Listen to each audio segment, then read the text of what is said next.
Hello everyone. Last lecture में हमने topic discuss किया था distribution of alike objects, right. और उसमें हमने दो रिजल्ट सीखे थे, n plus R minus one C R minus one when empty box is allowed, और दूसरा रिजल्ट था n minus one C R minus one when there is at least one object in each box.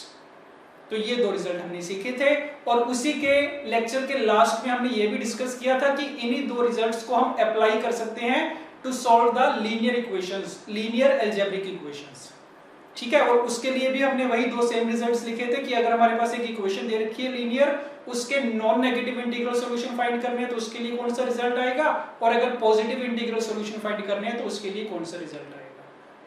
तो उसी चीज को, उसी topic को continue कर रहे हैं, और इस लेक्चर में उसी के ऊपर बेस्ड सिर्फ क्वेश्चंस की प्रैक्टिस की जाएगी, ठीक बात है। तो देखना इसको, क्वेश्चन नंबर 1 क्या लिखा गया है, find the number of non negative integral solutions of the following. तो कौन से सॉल्यूशन पूछे गए, नॉन नेगेटिव मतलब जीरो हो सकता है, पॉजिटिव हो सकते हैं, integral solutions of the following. तो ये हमारे पास 6 पार्ट्स लिखे गए हैं, तो हर एक के लिए लीनियर इक्वेशन दे रखी है, उसका हमें नंबर ऑफ सॉल्यूशंस फाइंड करने हैं, ठीक। तो कर सकते हैं आराम से। फर्स्ट वाले पार्ट से स्टार्ट करते हैं। फर्स्ट में क्या दे रखे है, x + y + z + w = 20।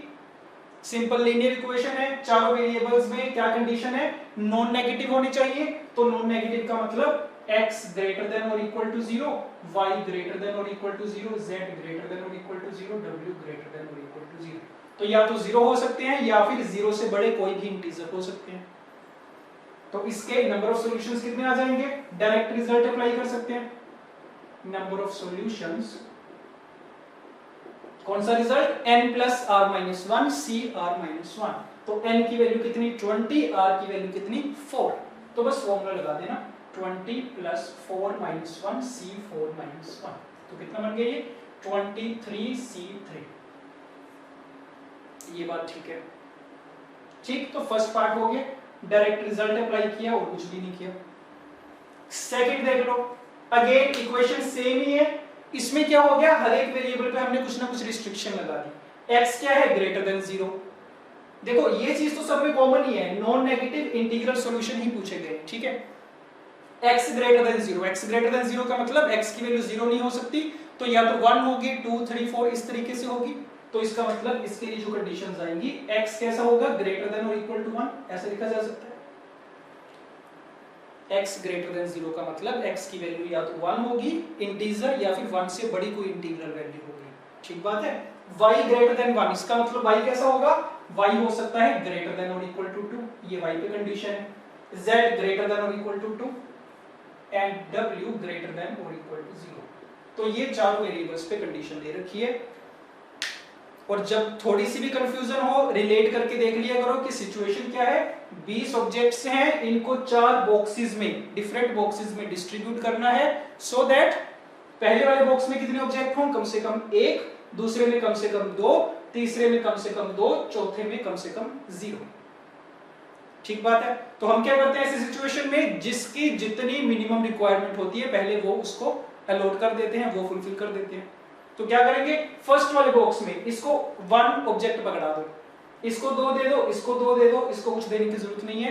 तो जो हमारी नई वाली इक्वेशन बन के आएगी वो कौन सी आएगी ना, तो x को मैं रिप्लेस कर रहा हूं x डैश से, कि x वाले बॉक्स को, x वाले वेरिएबल को मैंने एक 1 तो अलॉट कर ही दिया, उसके बाद जो नया वेरिएबल बना that is x dash. Similarly y को हमने 2 यूनिट दे दिया, y डैश आ गया, z को 2 यूनिट दे दिया, z डैश, w को w डैश लिख लो, चाहो तो w लिख लो, दिस इज इक्वल टू। तो ये बात आ रही है समझ में, x वाले को 1 यूनिट दे दिए, इसको 2, इसको 2। तो कितने ऑब्जेक्ट हमारे पास कम हो गए, 5 कम हो गए। कितने थे 20, अब कितने बचे 15 बचे। तो अब ये तुम्हारा क्वेश्चन बन गया कि ये 4 वेरिएबल्स हैं, हर एक की वैल्यू ग्रेटर देन और इक्वल टू 0 है, और सबका सम कितना होना चाहिए, 15 होना चाहिए। तो यहाँ पे लिख देता हूं मैं x डैश ग्रेटर देन और equal to 0, y dash greater than और equal to 0, z dash greater than और equal to 0, w greater then.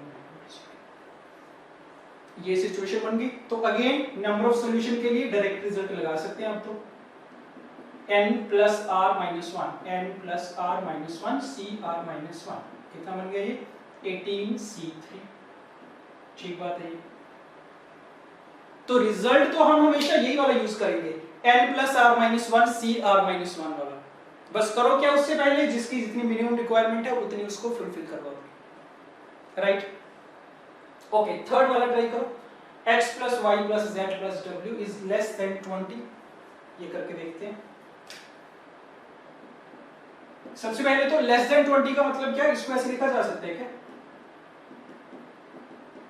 Less than और इक्वल टू 90, ये बोल सकते हैं, क्योंकि सारे के सारे इंटीजर्स हैं, इसने बोला है उसका सम 20 से कम होना चाहिए, इसका मतलब या 19 होगा या 19 से कम होगा, ये इसके इक्विवेलेंट लिखा जा सकता है, ठीक। और चारों वेरिएबल्स पे कंडीशन वही है x y z w पे कि सबकी वैल्यू क्या होनी चाहिए, ग्रेटर देन और इक्वल टू 0 होनी चाहिए। अब इसके हमें सॉल्यूशंस फाइंड करने, कैसे करेंगे, अब इसका देखना, एक तरीका तो ये हो सकता है कि हम इसके ना केसेस बना लें, लेस देन और इक्वल टू 19 का मतलब कि या तो इसकी वैल्यू क्या होगी, 0 के बराबर होगी, या फिर 1 के बराबर, या फिर 2 के बराबर एंड सो ऑन, ये एक तरीका हो सकता है। ऐसे करके कितने केसेस बनेंगे, 19 तक जा सकते हैं ना, ये बात आ रही है समझ में। चारों वेरिएबल्स का सम 19 या उससे कम होना चाहिए, तो मिनिमम सम 0 हो सकता है, तो 0 से लेकर 19 तक इतने सारे केसेस बन जाएंगे, और हर एक के लिए अलग से हम नंबर ऑफ सॉल्यूशन फाइंड कर सकते हैं। तो इसके नंबर ऑफ सॉल्यूशन कितने आएंगे, वही formula n + r - 1 cr - 1, n की वैल्यू 0 है, r - 1 करोगे कितना आएगा 4, 4 - 1 is 3, तो 3c3, इसके लिए कितना आ गया 3c3 आ गया। इसके लिए n + r - 1 करोगे, n की वैल्यू 1 है, तो ये कितना हो जाएगा 4c3, इसमें कितना हो जाएगा 5c3, ऐसे करके हर एक केस के लिए नंबर ऑफ सॉल्यूशंस आते जाएंगे।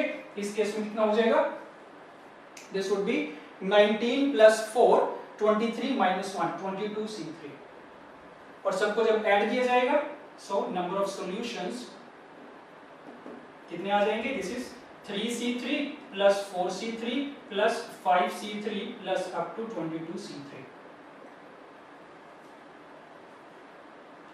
ठीक बात है। और इस सीरीज का सम बाइनोमियल थ्योरम में पढ़ोगे तुम, इसका सम किसके बराबर आएगा, ये आएगा, इसमें 1 ऐड कर दो, इसमें 1 ऐड कर दो, तो 23c4 के बराबर आ जाएगा, ठीक बात है।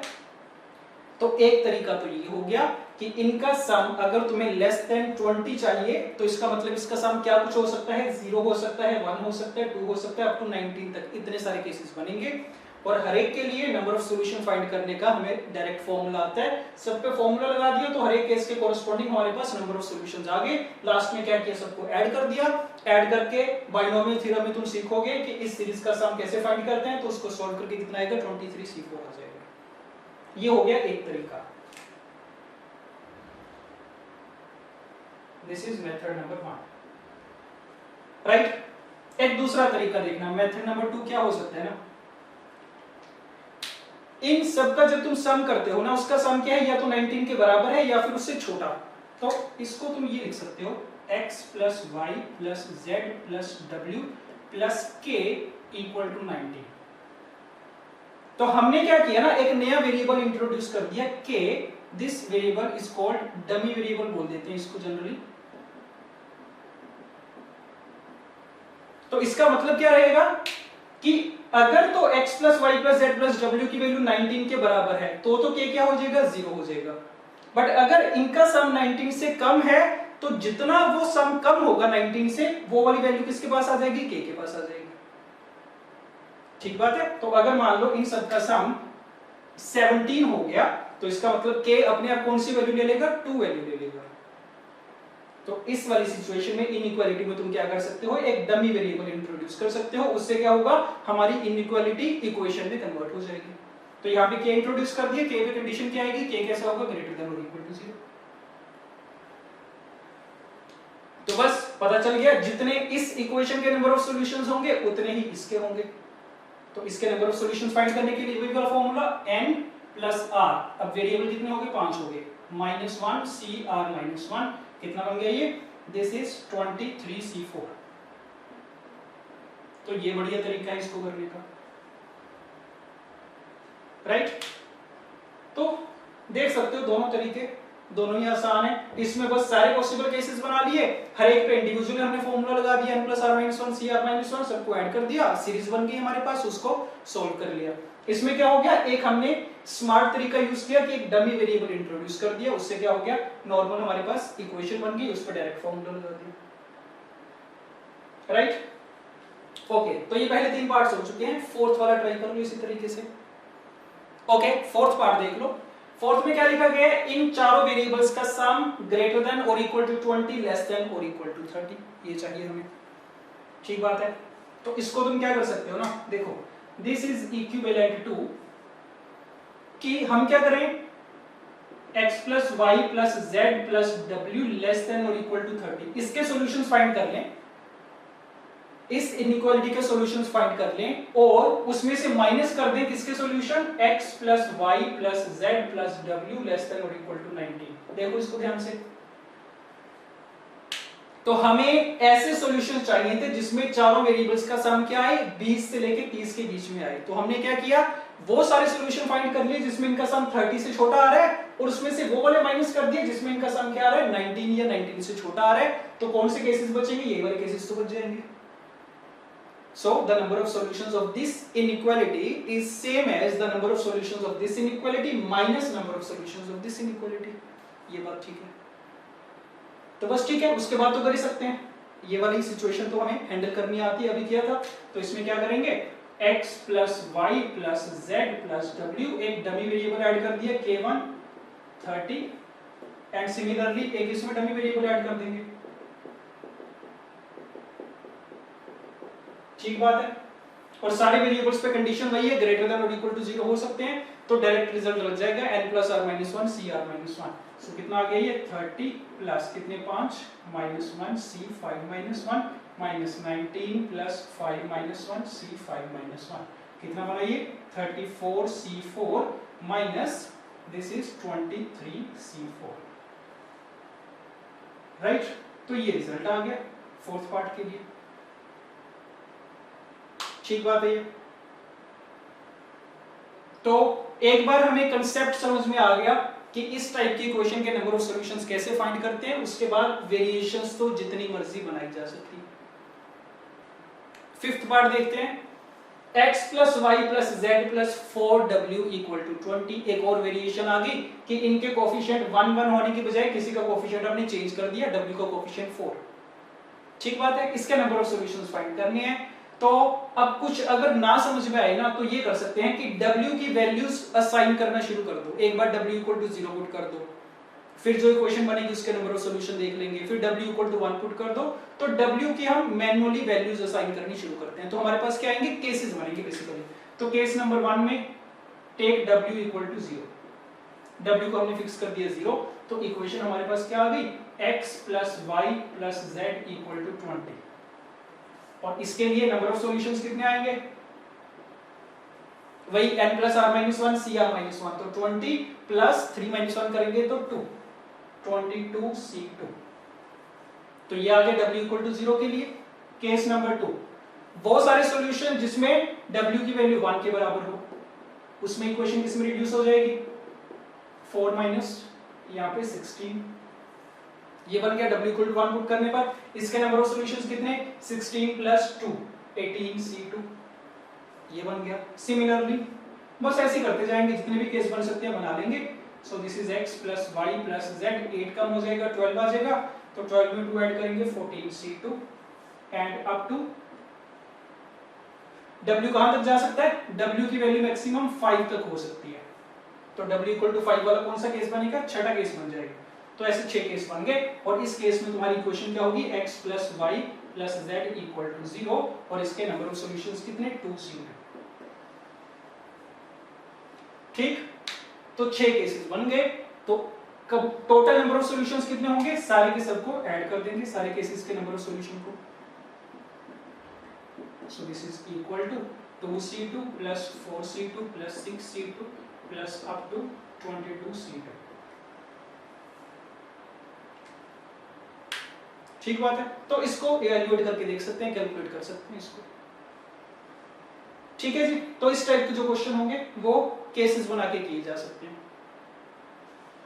ओके, लास्ट ये भी ट्राई कर लो, sixth part, x plus y plus z equal to 51 where x, y and z are odd natural numbers। देख लो इसको भी, सिक्स्थ पार्ट, तीन वेरिएबल्स का सम 51 है और x y z पे कंडीशन क्या है, they are odd natural numbers, मतलब इनकी वैल्यू क्या कुछ हो सकती है 1 से लेके सारे odd numbers 1 3 5 7 and so on, ये कंडीशन है। ठीक है, तो अब इसमें क्या करेंगे ना, देखना इसको, तुम्हें ये पता होगा कि किसी भी ऑड नंबर को ना किस फॉर्म में रिप्रेजेंट किया जा सकता है, या तो वो 2k+1 की टाइप का होगा या 2k-1 की टाइप का होगा। So every odd number can be expressed in the form of 2k+1 और 2k-1, और इवन नंबर क्या होता है 2k टाइप का होता है।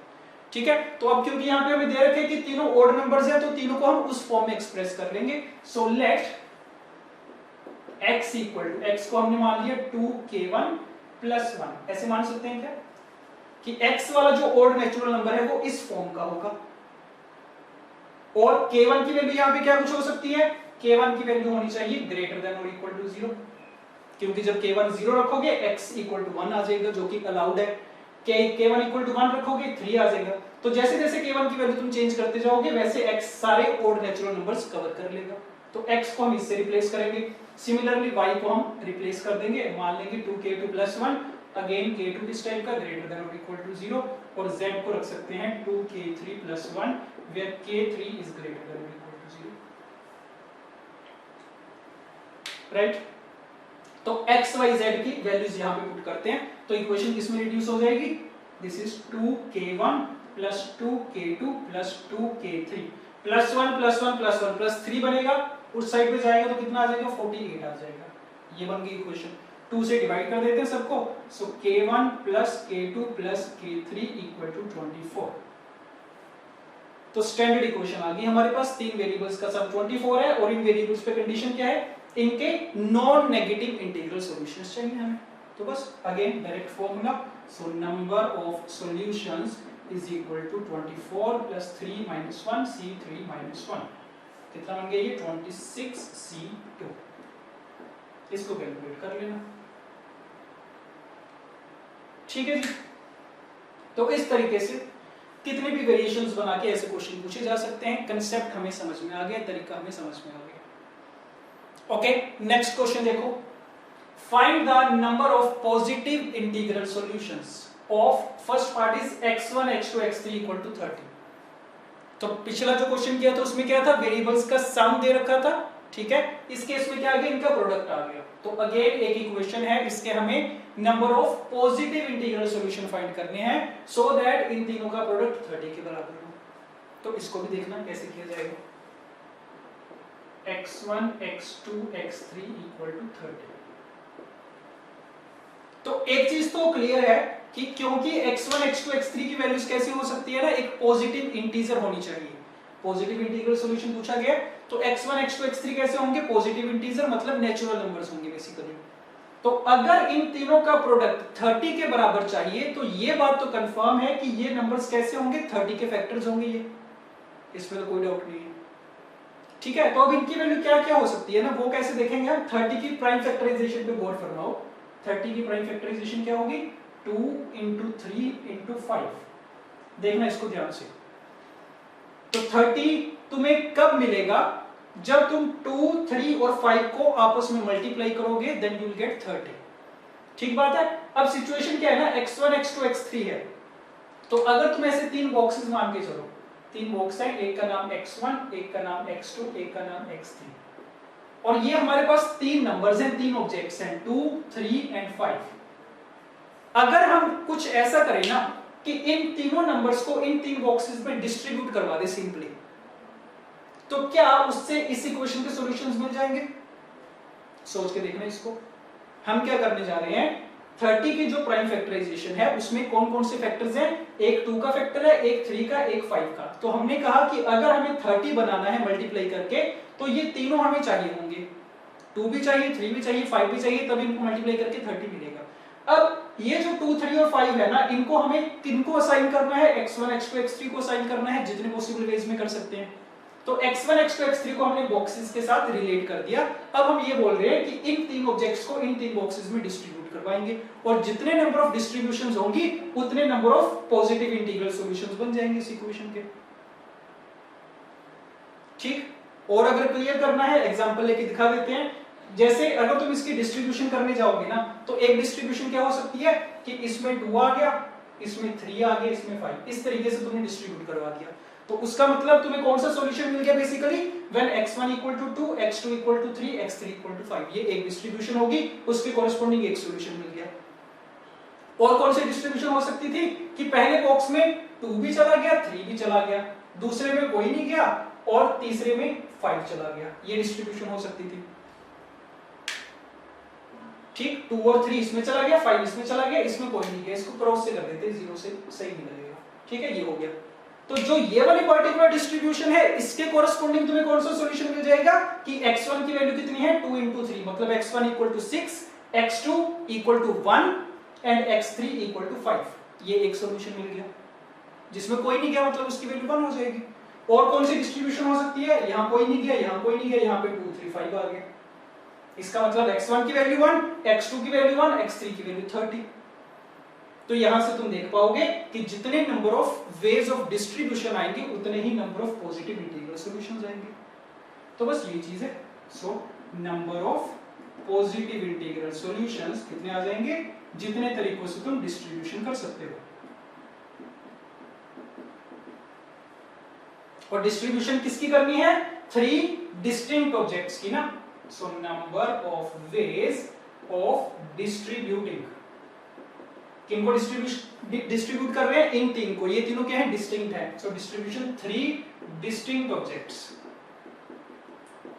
और किसमें डिस्ट्रीब्यूट कर रहे हो, 3 डिफरेंट बॉक्सेस में, अमंग 3 डिफरेंट बॉक्सेस। तो इसमें रिड्यूस कर लिया हमने अपनी प्रॉब्लम को। ठीक बात है। तो इसका number of ways of distribution find करनी आती है। 3 डिस्टिंक्ट बॉक्सेस हैं, सॉरी 3 डिस्टिंक्ट ऑब्जेक्ट्स हैं, 3 बॉक्सेस में डिस्ट्रीब्यूट करवाना है। कंडीशन कोई नहीं है, एम्प्टी बॉक्सेस अलाउड, जो एम्प्टी हो गए उसकी वैल्यू 1 कर देंगे। तो इसका तो डायरेक्ट तरीका आता है हमें, पहले वाले ऑब्जेक्ट के लिए कितनी चॉइसेस हैं, 3 चॉइसेस हैं, दूसरे के लिए 3 चॉइसेस हैं, तीसरे के लिए 3, तो टोटल नंबर ऑफ वेज कितने हो जाएंगे, 3⁻³ व्हिच इज इक्वल टू 27। तो ये पता चल गया कि इस पर्टिकुलर इक्वेशन के लिए number of positive integral solutions कितने, 27 के बराबर। ठीक, तो इस तरीके से जितने भी इस टाइप की प्रॉब्लम्स बन सकती हैं, वेरिएबल्स की मल्टीप्लिकेशन दे रखी है किसी नंबर के बराबर, वो सारी इस कांसेप्ट से हो सकती हैं। Okay, coming to second part. Again x y z 3 variable है, तीनों का प्रोडक्ट क्या चाहिए, 2 5 2 0 के बराबर।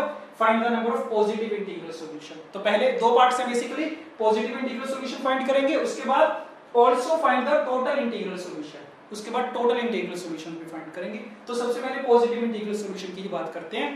अगेन 3 नंबर्स को मल्टीप्लाई करके 2 5 2 0 के बराबर चाहिए। इसका मतलब ये तीनों के तीनों क्या होंगे, बेसिकली इसके फैक्टर्स होंगे। तो इसकी प्राइम फैक्टराइजेशन करते हैं सबसे पहले। तो सो 2 5 2 0 ये करके देखना, ये तुम्हें मिलेगी 2³ into 3² into 5 into 7। ठीक बात है। तो ये चीज है x y z equal to this.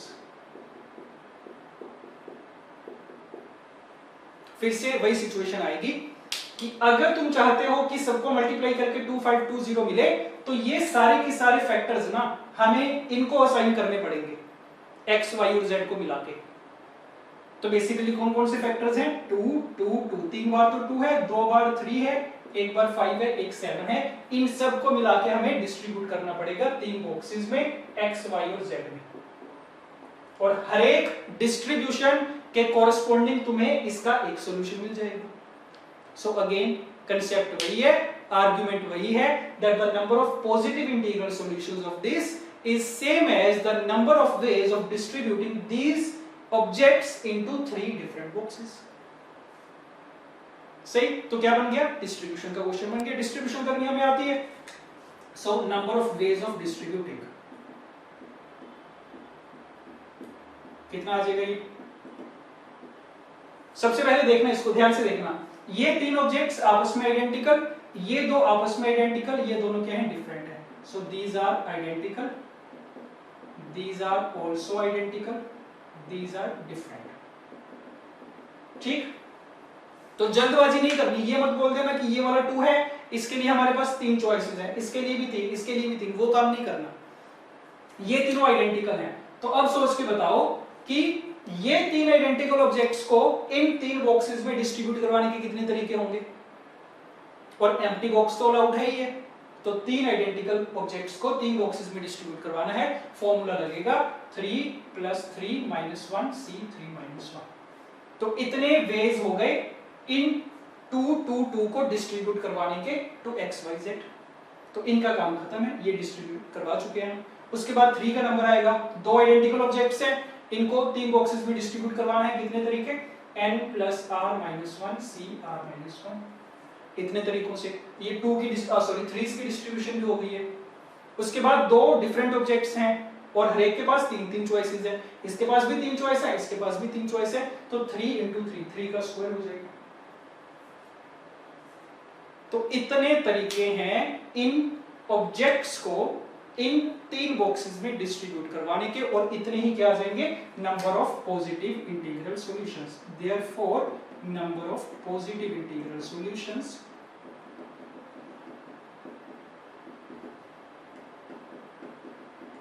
Equal to this. देख लो कितना आएगा ये, दिस इज 5c2 × 4c1 × 9, इतना आ जाएगा। ठीक बात है जी। ओके, तो पिछले वाले क्वेश्चन में क्या हुआ था, उसमें भी डिस्ट्रीब्यूशन का कंसेप्ट लगा था, बट उसमें सारे ऑब्जेक्ट्स क्या थे, डिस्टिंक्ट थे। इसमें बस इतना सा चेंज आया कि कुछ आइडेंटिकल हो गए, कुछ डिस्टिंक्ट हो गए। तो आइडेंटिकल के लिए डायरेक्ट फॉर्मूला आता है हमें, डिस्टिंक्ट के लिए भी डायरेक्ट फंडा आता है, फंडामेंटल थ्योरम ऑफ मल्टीप्लिकेशन से। ठीक है जी, इसका फर्स्ट पार्ट हो चुका है। फर्स्ट पार्ट में तो पॉजिटिव इंटीग्रल सॉल्यूशन पूछे थे, इसी के दूसरे पार्ट में क्या पूछा गया ना, also find the total integral solution, total possible integral solution. तो अगर स्टेटमेंट ये लिखी गई है टोटल इंटीग्रल सॉल्यूशन, तो इसका मतलब तो ये होगा कि कुछ की वैल्यू नेगेटिव भी हो सकती है। ठीक बात है। अब क्या समझ में आ रहा है कि तीन का प्रोडक्ट तुम्हें 2520 चाहिए, तो ये बात पक्की है कि जो नेगेटिव वाले सॉल्यूशंस आएंगे वो कहां से आएंगे, जब इन तीन में से कोई दो की वैल्यू नेगेटिव हो जाए। ये बात सही है। तो जब टोटल इंटीग्रल सॉल्यूशंस फाइंड करेंगे उसमें वो वाले केसेस भी हम इंक्लूड कर देंगे जिसमें any two of the variables are negative. ठीक है, तो देख लो इसको, इतने पॉजिटिव इंटीग्रल सॉल्यूशंस हमारे पास आए थे, इसमें से कोई भी एक पिक कर लो। मान लो एक सॉल्यूशन कौन सा है ना, कि इसकी वैल्यू है 2³ × 3², इसकी वैल्यू 5 × 7, इसकी वैल्यू 1। देखना इसको, ये जितने भी नंबर ऑफ डिस्ट्रीब्यूशंस आई थी या जितने भी number of positive integral solutions आए थे, उसमें से हमने एक एग्जांपल चूज कर ली कि जब x की वैल्यू ये रही होगी, y की वैल्यू ये, z की वैल्यू ये। तो अब इस एक पर्टिकुलर सॉल्यूशन के कोरिस्पोंडिंग नेगेटिव इंटीग्रल सॉल्यूशंस कितने मिलेंगे, ऐसे सॉल्यूशंस कितने मिलेंगे जिसमें इन तीनों में से कोई दो की वैल्यू नेगेटिव हो जाए। तो ऐसा हो सकता है कि इसकी वैल्यू नेगेटिव हो जाए, -5 × 7, इसकी -1 हो जाए और इसकी सेम ही रहे। तो इस सॉल्यूशन की कोरिस्पोंडिंग एक ऐसा भी आ जाएगा जब नेगेटिव भी इंक्लूड करेंगे तो। ठीक है, सिमिलरली और कौन सा आएगा कि जब इसकी वैल्यू नेगेटिव हो जाए, इसकी वैल्यू नेगेटिव हो जाए और इसकी पॉजिटिव ही रहे। समझ आ रही है ये बात? तो कहने का मतलब कोरस्पॉन्डिंग टू एवरी सॉल्यूशन जो तुमने यहां पे फाइंड किया है, उसके और कितने सॉल्यूशन बनेंगे, जितने तरीकों से इन तीन में से किसी दो को तुम नेगेटिव बना सकते हो। और कितने तरीकों से बना सकते हैं, 3C2 तरीकों से। So number of non positive या नेगेटिव भी बोल देते हैं, number of negative integral solution, wait करो इसको थोड़ा सही करते हैं, number of integral solutions when two variables are negative।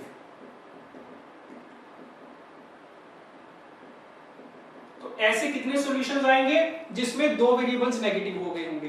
तो जितने पहले आए थे उसके कोरिस्पोंडिंग, हर एक के कोरिस्पोंडिंग कितने आ जाएंगे, 3 आ जाएंगे। जितने तरीकों से तुम तीन में से दो वेरिएबल को सिलेक्ट कर सकते हो जिनकी वैल्यू नेगेटिव होगी, तो यही सारे आएंगे 5C2 × 4C1 × 9, और हर एक के कोरिस्पोंडिंग कितने, 3C2। ठीक बात है। तो इतने पॉजिटिव इंटीग्रल सॉल्यूशन है, इतने वो वाले इंटीग्रल सॉल्यूशन है जिसमें any two of the variables are negative. तो अगर टोटल इंटीग्रल सॉल्यूशंस पूछे गए हैं तो टोटल इंटीग्रल में दोनों को ऐड कर दिया जाएगा। Total integral solutions is equal to this plus this, दोनों को ऐड। इनको मैं कैलकुलेशन नहीं कर रहा, इसको नाम अगर 1 दे दिए, इसको 2, तो ये कितना आ जाएगा 1 + 2। ठीक बात है।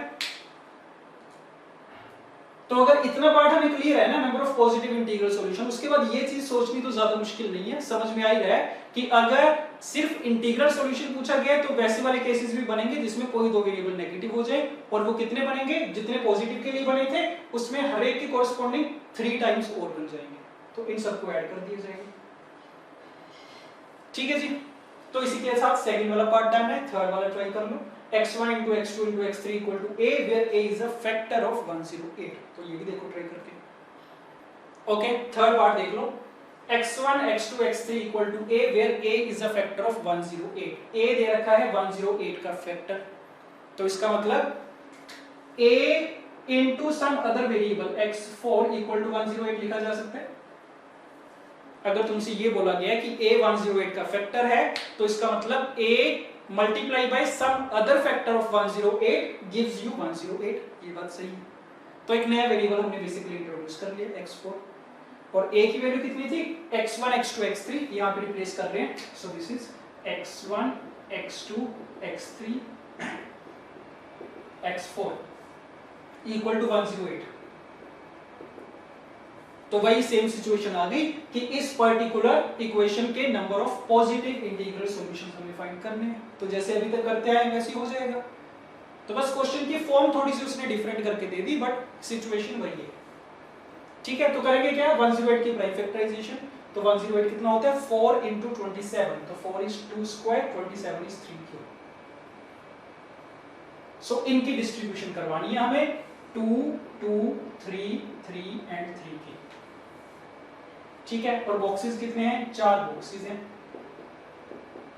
सो x1 x2 x3 x4, तो कितना आ जाएगा, ये दो आइडेंटिकल ऑब्जेक्ट्स हैं, इनकी डिस्ट्रीब्यूशन करवानी है, सो n प्लस r माइनस 1 सी r माइनस 1, ये तीन आइडेंटिकल हैं, इनकी डिस्ट्रीब्यूशन करवानी है 4 बॉक्सेस में, n प्लस r माइनस 1 सी r माइनस 1, ये रिजल्ट आ गया, this is 5c1 into 6c2, ये आंसर मिल गया हमें। ठीक है जी, तो क्लियर है ये सिचुएशन भी। ओके ओके, दो क्वेश्चंस और ट्राई कर रहे हैं, देख लो। Question number 1 is there are unlimited number of red white blue and green balls when balls are alike except for the colour, then find the number of ways in which a selection of 10 balls can be made. तो ये हमारे पास एक question दे रखा है कि हमारे पास 4 colour की balls हैं, रेड है, व्हाइट है, ब्लू है, ग्रीन है, और हर एक कलर की इनफाइनाइट नंबर ऑफ बॉल्स है, अनलिमिटेड नंबर ऑफ बॉल्स है। हमें क्या करना है, उन सारी कलेक्शन में से 10 बॉल्स की सिलेक्शन करनी है। ठीक है, और ये दे रखा है कि एक कलर की जितनी भी बॉल्स हैं वो सारी आपस में आइडेंटिकल होंगी, तो ये बताने कितने तरीकों से तुम सिलेक्शन कर सकते हो। ठीक बात है ये। ओके, अब इसमें क्या समझ में आएगा हमें कि अगर 10 बॉल्स की सिलेक्शन करनी है ना तो काफी सारे केसेस बनेंगे कि मान लो रेड वाली हमने 2 कर ली, 2 ये कर ली, 4 हो गई, 3 ये कर ली, 3 कर ली, 10 हो गई, तो ऐसे करके हमारे पास काफी सारे केसेस बनेंगे। बट उसमें ये चीज ध्यान रखना कि अगर तुम रेड दो रेड बॉल सिलेक्ट कर रहे हो ना तो उसको सिलेक्ट करने के तरीके कितने होंगे, एक ही तरीका होगा, क्योंकि सारी की सारी आइडेंटिकल है। तो अगेन सिर्फ ये चीज मैटर करेगी कि कौन से कलर की कितनी नंबर ऑफ बॉल्स तुम सिलेक्ट कर रहे हो, बट उसमें जब सिलेक्शन करने की बारी आएगी तो एक ही तरीका होगा, क्योंकि सारी की सारी आइडेंटिकल हैं। इतनी बात हमें आ रही है समझ में। ठीक है, अच्छा अब करेंगे क्या इसमें देखना। तो सिचुएशन क्या है, सिर्फ हमें ये पता लगाना है कि किस कलर की कितनी नंबर ऑफ बॉल्स हम सिलेक्ट करें। ठीक, तो फर्स्ट पार्ट कर रहे हैं, तो जैसे red white blue and green, ये 4 कलर्स हैं। इसके कुछ नंबर ऑफ बॉल्स सिलेक्ट कर सकते हैं, इसकी कुछ कर सकते हैं, इसकी कुछ कर सकते हैं, इसकी कुछ कर सकते हैं। तो मान लेते हैं हम इसकी हमने x1 number of balls select कर ली, इसकी x2 कर ली, इसकी x3 कर ली, इसकी x4 कर ली, मान लिया। ठीक बात है, और इन सब का सम कितना चाहिए, 10 के बराबर। टोटल 10 बॉल्स की सिलेक्शन करनी है। So according to question x1 plus x2 plus x3 plus x4 equal to 10, ये बात सही है। और इन पे कंडीशन क्या होगी, सिंपली इसने ये बोला है कि 10 बॉल्स की सिलेक्शन करनी है, कोई रिस्ट्रिक्शन नहीं है। इसका मतलब ऐसा हो सकता है कि कोई भी रेड ना करो, तो इसका मतलब x1 कैसा होगा, ग्रेटर देन और इक्वल टू 0, इंटीजर होगा और 0 हो सकता है, ये पॉजिटिव हो सकता है। सिमिलरली x2 कैसा होगा, ग्रेटर देन और equal to 0, x3 greater than और equal to 0, x4 greater than और इक्वल टू 0। तो देख के समझ में आ रहा है कि इस इक्वेशन के जितने नंबर ऑफ सॉल्यूशंस होंगे उतनी ही नंबर ऑफ सिलेक्शंस बन सकती हैं, क्योंकि हर सॉल्यूशन तुम्हें क्या दे देगा, एक वे ऑफ सिलेक्शन दे देगा। तो बस हमारा क्वेश्चन इसी में रिड्यूस हो गया, और ये तो हमें अच्छे से करना आता ही है। तो बस नंबर ऑफ सिलेक्शंस कितनी आ जाएंगी, जितने नंबर ऑफ सॉल्यूशंस हैं। Number of selections is equal to formula क्या, n plus r minus 1 cr-1। Number of non negative integral solution कितना आ गया, 13c3। ये बात ठीक है,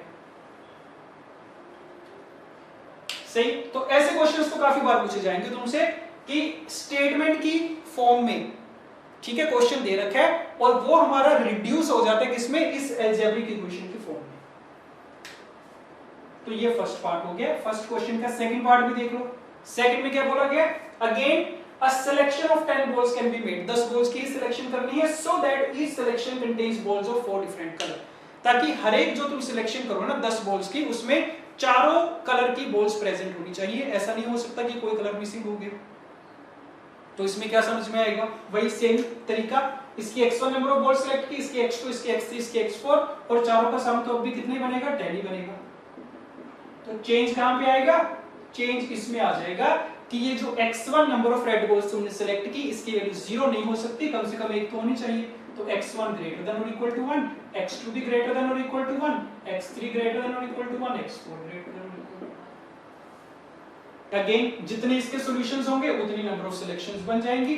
तो कौन सा फार्मूला लग जाएगा, number of positive integral solutions का, n-1 cr-1। या फिर क्या करो, चारों को सबको 1 1 अलॉट कर दो, उसके बाद वही वाला फार्मूला लगा दो। ठीक, तो n-1 cr-1 लगा रहे हैं, कितना आ गया ये 9c3।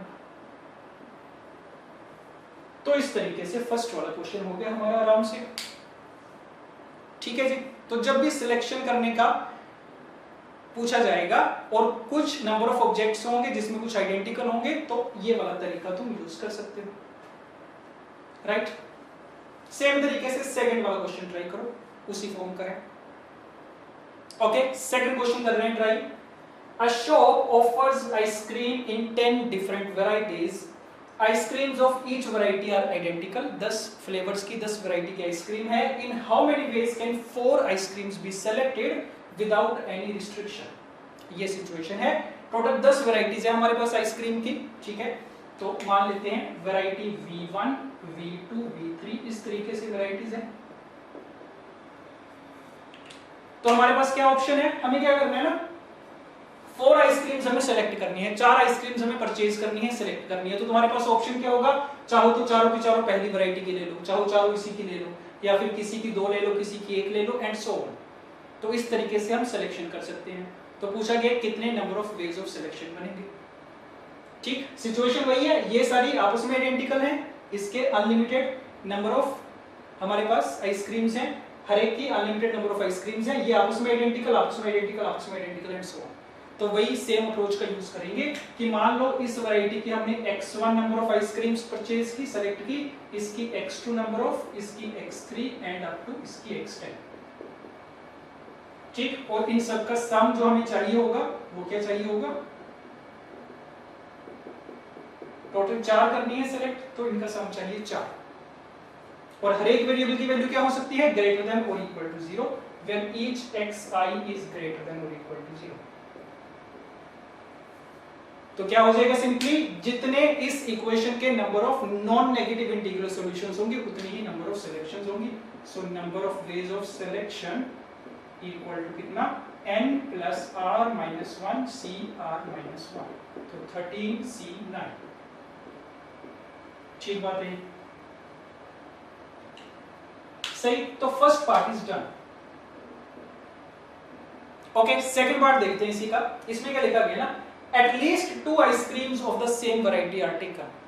तो अगेन सिचुएशन वही है, 4 आइसक्रीम सेलेक्ट करनी है, बट कंडीशन क्या दे दी, कम से कम 2 आइसक्रीम्स तुम्हें सेलेक्ट करनी पड़ेंगी सेम वैरायटी की। ठीक बात है। तो ऐसा हो सकता है कि तुम V1 की 2 आइसक्रीम्स ले लो, एक कहीं और से ले लो, एक कहीं और से ले लो, या V1 की तुम 3 ले लो, इसकी 1 ले लो। तो बस कंडीशन यही है कि चारों अलग अलग वैरायटी की नहीं होनी चाहिए, कम से कम 2 तो ऐसी होनी चाहिए जो सेम वैरायटी को बिलोंग करती है। तो ये पूछा गया।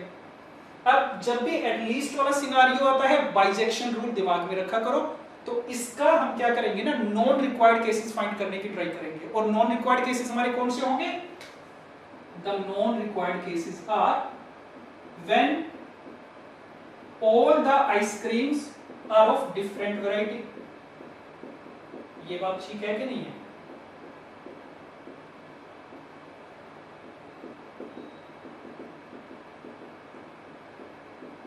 तो इसने कंडीशन दी थी कि जो तुम 4 आइसक्रीम सेलेक्ट करोगे उसमें कम से कम 2 सेम वैरायटी की होनी चाहिए। तो हमने बोल दिया कि हमें कौन से केसेस नहीं चाहिए, जब चारों की चारों डिफरेंट वैरायटी की हो। तो ऐसे कितने केसेस होंगे जिसमें सारी डिफरेंट वैरायटीज की होंगी? तो 10 वैरायटी है, हर एक वैरायटी में से एक एक सिलेक्ट करनी है, किसी में से 2 नहीं कर सकते। तो 10 में से कोई भी 4 वैरायटी सिलेक्ट कर लो, 10C4। ठीक, 10 वैरायटीज हैं, कोई भी 4 वैरायटीज चूज कर ली हमने 10 में से, और हर एक वैरायटी की एक एक आइसक्रीम उठा लेंगे। तो वो हमारे क्या आ जाएंगे? नॉन रिक्वायर्ड केसेस आ जाएंगे। तो रिक्वायर्ड वाले क्या कैसे आएंगे? टोटल में से नॉन रिक्वायर्ड वाले माइनस करके, टोटल माइनस 10C4। और टोटल कितने आए थे ऊपर? 13C9। So this is 13C9 minus 10C4। ये बात आ रही है समझ में? ठीक बात है। लास्ट 2 क्वेश्चन और ट्राई करते हैं इसमें, देखना। Question number 1 is there are 12 intermediate stations between A and B. तो ए और बी 2 स्टेशन है, उनके बीच में 12 और स्टेशन है intermediate. Find the number of ways in which a train can be made to stop at 4 of these intermediate stations so that no 2 stopping stations are consecutive. ठीक बात है ये? ओके, तो देखना इसको, सिचुएशन क्या है ना, 2 स्टेशंस हैं, मान लो ए है और बी, इनके बीच में 12 और स्टेशंस आते हैं, और उन 12 में से ट्रेन जो है किसी 4 स्टेशंस पे स्टॉप करेगी, रुकेगी। ठीक है, और कंडीशन बस इतनी है कि वो चारों में से कोई भी 2 कंसेक्यूटिव नहीं होने चाहिए। तो कितने तरीकों से ट्रेन ऐसे 4 स्टेशंस पे रुक सकती है? ठीक है जी, ठीक है।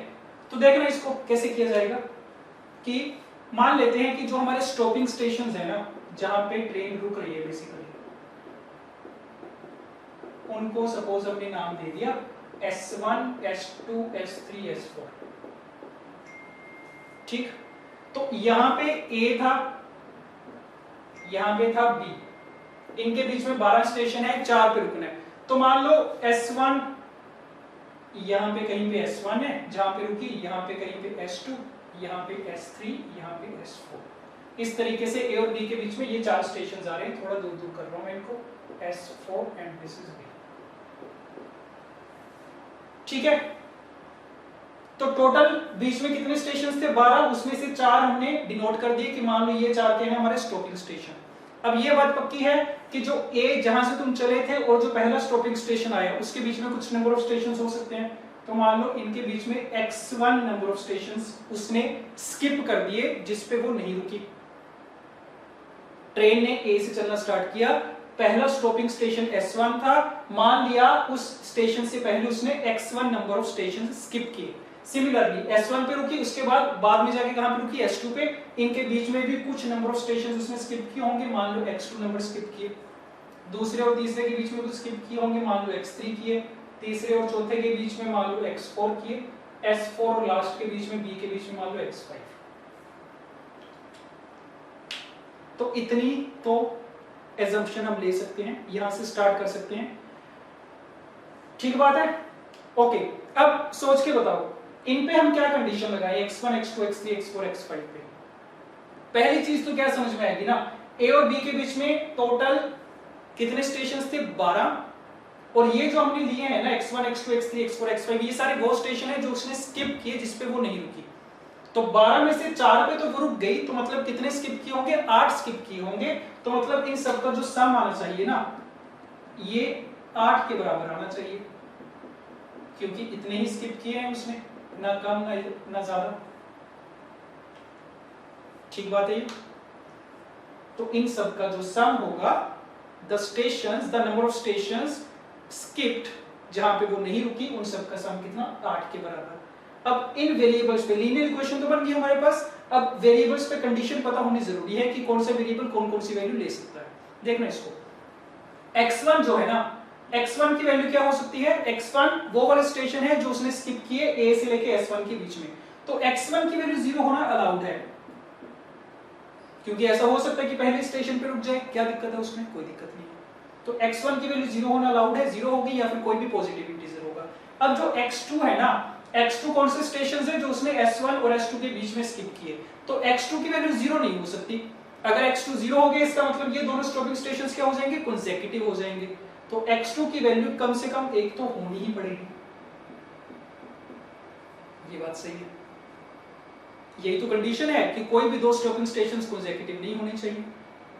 ठीक, सिमिलरली x3 इन दोनों के बीच में जो छोड़े हैं तो वो भी कम से कम एक तो होना ही पड़ेगा, x3 की वैल्यू ग्रेटर देन और equal to 1, similarly x4 greater than और इक्वल टू 1, x5 क्या है, जितने स्टेशन उसने छोड़े s4 और b के बीच में, इसकी वैल्यू 0 हो सकती है, ठीक बात है, तो इसकी वैल्यू होगी 0 ग्रेटर देन और इक्वल टू 0। तो ऐसा हो सकता है कि लास्ट वाले स्टेशन पे जाकर रुक जाए, उसके बाद बी पे भी रुक जाए, उसमें कोई दिक्कत नहीं है, बस जो बीच में इंटरमीडिएट स्टेशंस है वो कंसेक्यूटिव नहीं होनी चाहिए।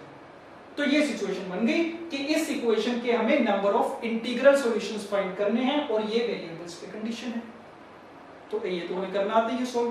तो जिसकी जितनी मिनिमम रिक्वायरमेंट है दे दो उसको। तो नई इक्वेशन क्या बनेगी हमारे पास, x1 x2 को एक देने के बाद x2 डैश बन गया, x3 डैश बना, x4 डैश बना, x5 बना, इन तीनों को एक एक दे दिया हमने, कितने बच गए, 5 बच गए। तो नंबर ऑफ सॉल्यूशंस कितने आ जाएंगे, direct formula n plus r minus 1 cr minus 1 9c4, तो ये आंसर आ गया। ठीक है जी, तो इसको भी हमने क्या कर लिया, इसी वाले फॉर्म में कन्वर्ट कर लिया अलजेब्रिक इक्वेशन में, उसके बाद नंबर ऑफ सॉल्यूशंस वाला फॉर्मूला लिखा दिया। ओके, लास्ट क्वेश्चन देख रहे हैं, क्या लिखा गया, find the number of ways of selecting 3 people out of n so that no 2 of them are consecutive when they are arranged in a row. तो फर्स्ट पार्ट में क्या बोला गया है कि एक रो में n पीपल आर अरेंज्ड और उसमें से तुम्हें 3 लोगों को सिलेक्ट करना है, condition is so that no 2 of them are consecutive. तो फर्स्ट पार्ट में यही वाली चीज रो के लिए करनी है, सेकंड में सर्कल के लिए कि अगर सर्कल में n लोग बैठे हैं उसमें से 3 तुम्हें सिलेक्ट करने हैं ताकि कोई भी 2 कंसेक्यूटिव ना हो, तो कितने तरीकों से कर सकते हैं, राइट। तो सबसे पहले फर्स्ट वाला पार्ट देखते हैं। फर्स्ट में क्या है, टोटल n लोग हैं जो एक रो में अरेंज्ड हैं, तो मान लो p1 p2 p3 ऐसे करके pn तक जा रहा है ये मामला, ठीक है जी। हमें क्या करना है, 3 लोगों को बीच में से सिलेक्ट करना है, ठीक है। तो मान लो पहला बंदा हमने यहां बीच में से कहीं सिलेक्ट कर लिया, ठीक है, यहां दूसरा बंदा ये सिलेक्ट किया बीच में, तीसरा बंदा ये। कंफ्यूज मत होना इसको देख के, मैं यहां पे नहीं सिलेक्ट कर रहा क्योंकि अगर मैंने यहां पे मान लो P2 दिखा दिया तो हमें कंफ्यूजन हो जाएगी कि P2 वाला बंदा ही सिलेक्ट किया, बट हमें पता नहीं बीच में से कौन कौन से बंदे सिलेक्ट किए, तो उसको ऐसे शो कर दिया कि पहला बंदा बीच में से ये सिलेक्ट किया गया, दूसरा कहीं यहीं से किया गया, तीसरा ये वाला बंदा किया गया इन n में से, तो ये 3 बंदे हो गए हमारे सिलेक्टेड वाले, ठीक है। अच्छा, अब हुआ क्या होगा ना कि जो तुमने पहला बंदा सिलेक्ट किया होगा, अगर लेफ्ट से राइट की तरफ देखें तो जो पहला बंदा तुमने सिलेक्ट किया होगा, तो ऐसा हो सकता है कि उससे पहले कुछ लोगों को तुमने स्किप किया हो। जैसे अगर तुमने P3 को सिलेक्ट किया सबसे पहले मान लो, तो इसका मतलब तुमने पहले 2 बंदों को स्किप कर दिया, इनको नहीं सिलेक्ट किया। तो जो पहला बंदा तुमने सिलेक्ट किया उससे पहले कुछ नंबर ऑफ लोगों को तुमने स्किप किया हो सकता है, उसको हमने मान लिया x1 कि x1 नंबर ऑफ लोगों को तुमने स्किप किया, उसके बाद वाला बंदा सिलेक्ट किया। ओके, पहला बंदा सिलेक्ट हो गया, उसके बाद तुमने दूसरा बंदा सिलेक्ट किया, अगेन इन दोनों के बीच में भी कुछ बंदों को तुमने स्किप किया हो सकता है, तो मान लो इनके बीच में x2 नंबर ऑफ लोगों को स्किप किया गया। सिमिलरली इन दोनों के बीच में सपोज x3 नंबर ऑफ लोगों को स्किप किया, और ये जो लास्ट वाला बंदा स्किप किया सिलेक्ट किया गया, हो सकता है उसके बाद भी कुछ बंदे बचे हो, तो इसके बाद कितने बच रहे हैं, मान लो x4 बंदे बच रहे हैं, तो ये हमने एज्यूम कर लिया, ठीक बात है। अब उसके बाद वही इन वेरिएबल्स पे कंडीशन देखी जाएगी। तो ये नंबर हमने कौन से माने हैं, वेरिएबल्स कौन कौन से माने गए हैं, जितने लोग तुम स्किप करते जा रहे हो वो माने हैं हमने। तो टोटल n लोग थे, उसमें से सेलेक्ट तो 3 ही किए हैं, बाकी सारे तो स्किप किए हैं। तो कितने स्किप किए हैं? n-3। तो इसका मतलब इन चारों का जो जोड़ होगा, जो सम होगा, वो n-3 के बराबर होना चाहिए। So this is equal to n-3। ठीक है जी, ये चाहिए हमें। इस इक्वेशन के नंबर ऑफ सॉल्यूशंस चाहिए। अब इन पे कंडीशन भी देख लो कि कौन कौन सा वेरिएबल कौन कौन सी वैल्यू ले सकता है। तो सबसे पहले x1 की अगर बात करें ना, तो x1 की वैल्यू तो 0 भी हो सकती है। 0 होने का मतलब क्या होगा? तुमने पहले ही बंदा सिलेक्ट कर लिया तो कर सकते हैं, वो तो कोई दिक्कत नहीं है। तो x1 कैसा होगा? ग्रेटर देन और इक्वल टू 0। x2 क्या है? उतने नंबर ऑफ पीपल जो तुमने इन दोनों के बीच में स्किप किए हैं। तो इसकी वैल्यू कम से कम एक तो होनी ही चाहिए, नहीं तो दोनों क्या हो जाएंगे? कंसेक्यूटिव। तो इसकी वैल्यू ग्रेटर देन और इक्वल टू 1। सिमिलरली ये भी ग्रेटर देन और इक्वल टू 1। और x4 वो वाले लोग हैं जो इसके बाद बचे होंगे, तो ये भी जरूरी नहीं कि कोई ना कोई बचा ही हो, 0 हो सकती है इसकी वैल्यू अगर तुम लास्ट वाले को सिलेक्ट कर लोगे। तो x4 इज ग्रेटर देन और इक्वल टू 0। तो ये कंडीशन आ गई चारों वेरिएबल पे। अब क्या करेंगे? जिनको 1 1 चाहिए इनको असाइन कर दो। नहीं तो हमारी इक्वेशन बन के आएगी x1 प्लस x2 डैश मान लेते हैं, x3 डैश मान लेते हैं, प्लस x4। 2 कम हो गए, n-3 में से n-5 बचे। तो इस इक्वेशन के नंबर ऑफ सॉल्यूशंस चाहिए, जो कि हम आराम से फाइंड कर सकते हैं। कितने? ये नंबर प्लस r होता है, r की वैल्यू 4 है, -1 c4 -1। तो कितना आ गया? ये n-2 बनेगा यहां से। ये रिजल्ट आ गया n-2 c3। तो इतने तरीकों से इन n लोगों में से 3 लोगों को सिलेक्ट किया जा सकता है, so that no 2 of them are consecutive. Okay, यही सिचुएशन सर्कल के लिए देख लेते हैं कि अगर यही n लोग सर्कल में बैठे हो, उसमें से 3 की सिलेक्शन करनी हो, so that no 2 of them are consecutive, तो कैसे होगी? ठीक बात है। तो होगा क्या? इसमें एक सर्कल बना लेते हैं। तो यहाँ पे मान लो P1 बैठा है, दिस इज P2, P3 ऐसे करके चलता जाएगा, दिस इज Pn। ठीक बात है जी।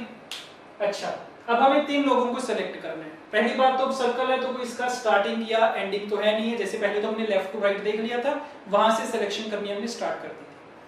ठीक है, अब इसमें से हम मान के चलते हैं कि जो एक बंदा तुमने सेलेक्ट किया ना, तो मान लो तुमने P1 को सिलेक्ट किया, so let P1 is selected. इसको हमने फिक्स कर दिया। किसी ना किसी एक बंदे को तो सिलेक्ट करोगे ना। तो मान लो P1 को सिलेक्ट किया गया, तो P1 तो सिलेक्ट कर दिया, ये फिक्स हो गया। अब जो दूसरा बंदा तुम सिलेक्ट करोगे, मान लो दूसरा बंदा यहाँ बीच में से कहीं सिलेक्ट किया गया, और यहाँ से बीच में से कहीं तीसरा बंदा सिलेक्ट किया गया।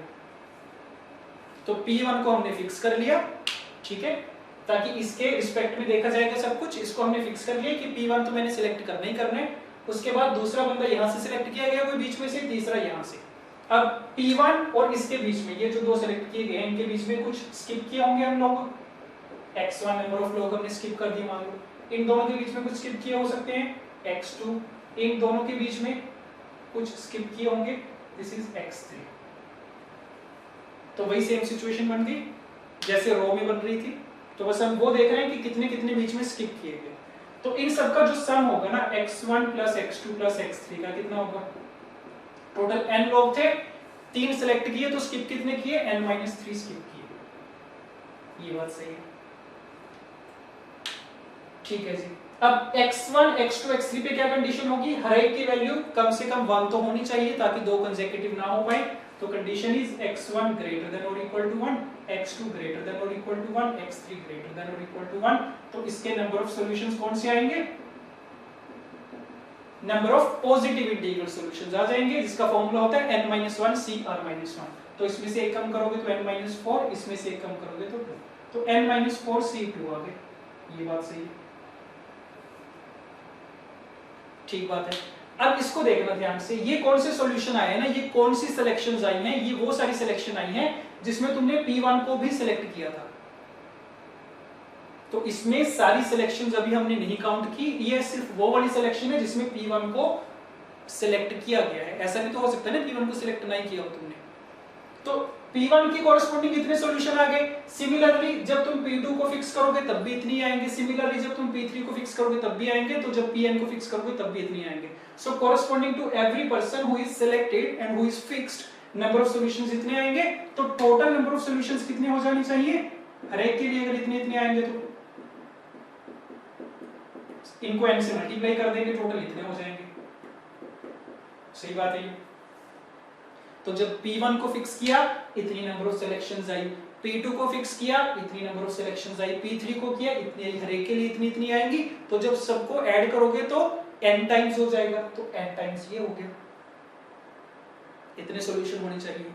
अब इसमें एक चीज का ध्यान रखना, इसमें क्या दिक्कत है, इसमें थोड़ी रेपिटेशन हो गई है। रेपिटेशन क्या हुई, जब तुमने P1 को फिक्स किया ना, ये वाला जो केस था, P1 को सिलेक्ट किया, तो ऐसा हो सकता है कि तुमने बीच में से मान लो P4 को सिलेक्ट किया हो, P7 को सिलेक्ट किया हो, ये एक सिलेक्शन बनी होगी इसमें, P1 P4 P7।